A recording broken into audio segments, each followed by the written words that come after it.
what I'm going to be doing here is more work, some modifications. The original owner used this oil bottle as an overflow, and so I bought this one at AutoZone for $7.50.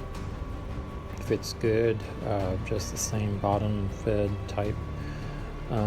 Here the collar came in, and the o-ring was the other thing that I purchased. You can see here I'm putting it on and installing it, and then I'm going to be finishing up hooking up all the connections for the 3-point lift. I'm going in and bolting everything down.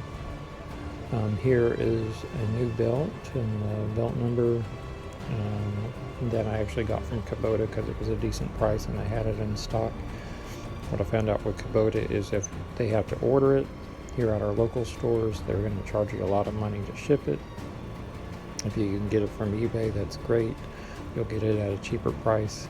But every Kubota dealer, it seems like, has a different price that they offer. I found one in Nacogdoches that actually drop shipped to me with a better shipping price than if they would have had to order it for a seal kit. And we've tightened up, or we're tightening up the belt now. The whole coolant system is going to have to be redone. I noticed as I was driving it that it would overheat because of the system that they had set up with the overflow bottle being an open container. It basically filled up with mud over time, and so I'm going to end up having to take out the whole radiator and spending over an hour cleaning it out, washing it out, just going over it really good. I was able to take the thermostat housing off, and I didn't need to actually. I just put silicone on it, and that was good enough, and it sealed good. I guess I'm still trying to tighten up that belt. Must have had a little bit of problems with it. That fan's not in great shape, but it's really expensive. I think that fan housing was maybe cracked a little bit at the bottom, maybe not, maybe I'm thinking of a different tractor, but if it was, I took it off and fixed it with a plastic weld.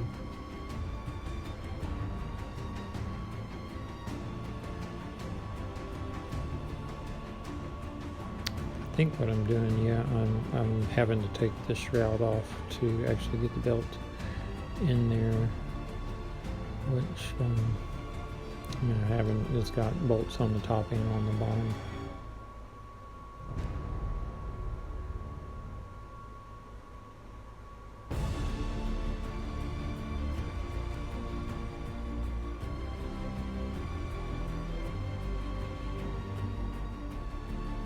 Now, to take that radiator off, I actually had to take off a lot of stuff on the front, the whole battery holder, that part that I had fixed, the air cleaner, and it was just a lot of stuff that you had to take off to get the radiator off.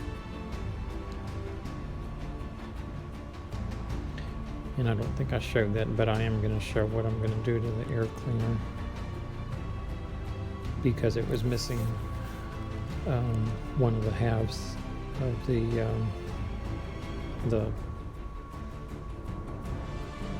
end. It was missing the end cap.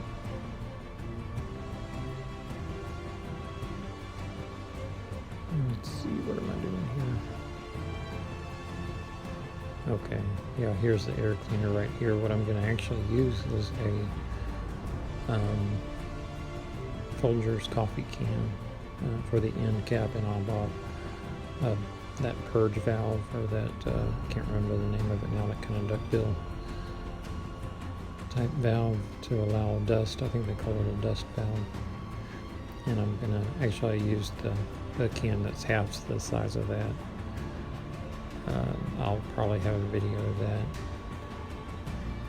that. But also bought a new, just had the two-stage filter, bought the two-stage filter because it was in awful shape.